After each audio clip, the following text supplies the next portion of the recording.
From millions of people, Survivor is remembered as the band behind one of the greatest anthems in rock history, Eye of the Tiger. That unforgettable guitar riff became the soundtrack of determination, victory, and perseverance, and helped define an entire generation. But reducing Survivor to a single hit song doesn't tell the whole story. Throughout the 1980s, Survivor released a remarkable string of albums filled with soaring melodies, powerful vocals, unforgettable guitar work, and polished production. Along the way, the band successfully reinvented itself with two outstanding lead singers, weathered changing musical trends, and built one of the strongest catalogs in melodic arena rock. Some albums became multi-platinum classics, others were overlooked despite containing songs that fans still celebrate decades later.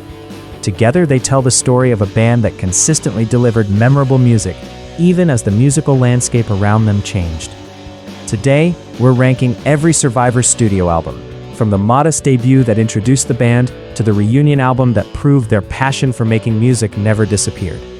This ranking combines commercial success, songwriting quality, historical importance, and lasting impact.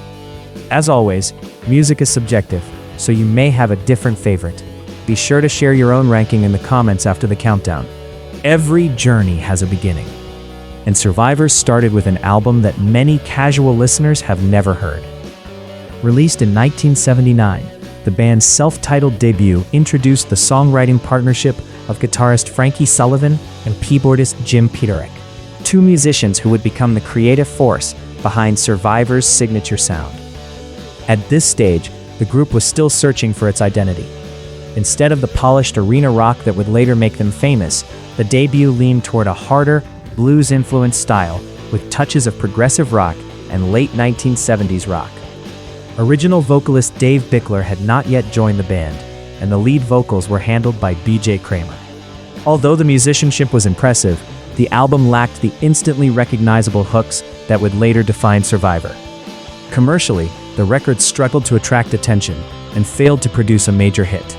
Yet listening today, it's easy to hear flashes of the songwriting talent that would soon blossom into something much bigger. While it's the weakest album in Survivor's catalog, it's also an important piece of the band's history, a reminder that even legendary bands often begin with humble first steps. After the disappointing commercial performance of their debut album, Survivor faced a crossroads. The band knew they had the talent, but they needed a stronger identity and a more distinctive voice.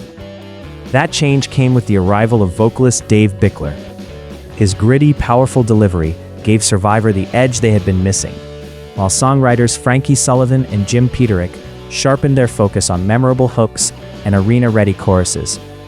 Released in 1981, Premonition marked the band's true beginning. Songs like Poor Man's Son showcased the energetic sound that would soon become Survivor's trademark. Although the album wasn't a blockbuster, it introduced the style that would propel the band to international success just 1 year later. Looking back, Premonition wasn't simply Survivor's second album, it was the foundation upon which their legacy was built. Everything changed in 1982. Actor Sylvester Stallone was searching for the perfect song to open Rocky III. After hearing Survivor's music, he invited the band to write something that captured the determination and fighting spirit of the film's hero. The result was Eye of the Tiger. The song exploded around the world, spending 6 weeks at #1 on the Billboard Hot 100 and becoming one of the most recognizable rock songs ever recorded. It earned a Grammy Award and has remained a staple of movies, sporting events, and popular culture for more than 4 decades. The album itself offered much more than its famous title track. Songs such as The One That Really Matters and American Heartbeat demonstrated that Survivor was capable of delivering an entire album of polished melodic rock. With Eye of the Tiger, Survivor transformed from an up-and-coming band into international superstars almost overnight. Following a global phenomenon is one of the hardest challenges any band can face. Released just 1 year after Eye of the Tiger, Caught in the Game carried enormous expectations. While critics praised its musicianship and songwriting, the album never matched the commercial success of its predecessor. The title track became a favorite among loyal fans, while songs like Slander revealed a band willing to explore a more sophisticated and melodic direction. Today, Many fans consider Caught in the Game one of Survivor's most underrated albums. Free from the impossible expectations of 1983, listeners can appreciate the record for what it truly is, a confident and mature collection of songs that deserved far more recognition than it received. As Survivor prepared for their next chapter, another major change arrived. Dave Bickler departed the band because of vocal health issues, leaving Survivor without the voice that had helped launch them to worldwide fame. Replacing a successful singer is never easy, but the band found an extraordinary successor in Jamison. His smoother, soulful vocals immediately expanded Survivor's sound without sacrificing the band's signature power. Released in 1984, Vital Signs became one of the defining melodic rock albums of the decade. I Can't Hold Back, High on You, The Search Is Over, and First Night all became major hits, proving that Survivor wasn't simply surviving a lineup change, they were thriving because of it. Many fans consider Vital Signs the band's creative peak, thanks to its flawless combination of heartfelt ballads, energetic rockers, and exceptional songwriting. By the mid-1980s, Survivor had firmly established themselves among the biggest names in arena rock. Released in 1986, When Seconds Count continued the successful partnership between Frankie Sullivan, Peterik, and Jimi Jamison.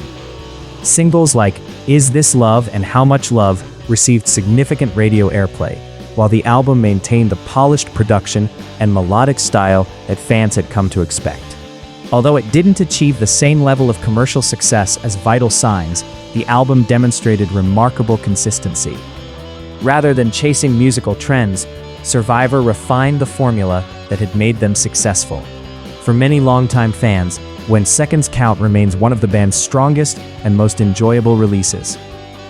By 1988, the musical landscape was changing rapidly. Harder rock bands were becoming heavier, while a new generation of artists was preparing to dominate the next decade. Released during this transition, Too Hot to Sleep arrived at a difficult time for melodic rock. Despite featuring strong performances and polished songwriting, the album struggled commercially. Songs like Didn't Know It Was Love, Across the Miles, and the title track showed that Survivor had lost none of their musical ability. Unfortunately, changing public tastes prevented the album from reaching the audience it deserved. Over the years, Too Hot to Sleep has gained a reputation as one of Survivor's hidden gems, an album that rewards listeners willing to revisit it without the expectations of its original release. After nearly 2 decades without a new studio album, Survivor returned in 2006 with Reach. The album reunited much of the band's classic creative spirit, while introducing fresh material that reflected both experience and maturity. Rather than trying to recreate the sound of 1982 or 1984, Reach embraced Survivor's legacy, while demonstrating that the band still had meaningful stories to tell. Although it wasn't designed to compete with modern rock radio, the album was warmly welcomed by longtime fans who had waited years to hear new Survivor music. Reach stands as a fitting conclusion to Survivor's studio catalog, a reminder that great songwriting doesn't have an expiration date. From a little-known debut in 1979 to one of the most recognizable rock anthems ever recorded, Survivor's story is one of perseverance, reinvention, and remarkable consistency. They overcame lineup changes, shifting musical trends, and the enormous challenge of following one of the biggest hits in rock history. Along the way, they produced a catalog filled with memorable songs that deserve far more attention than they often receive. Whether your favorite album is Vital Signs, Eye of the Tiger, Caught in the Game, or another chapter in their journey, there's no denying Survivor's lasting impact on melodic rock. Now it's your turn. Which Survivor album ranks number 1 on your list? Share your thoughts in the comments. And if you enjoyed this retrospective, don't forget to like, subscribe, and join us for more classic rock deep dives here on Retro Music Channel.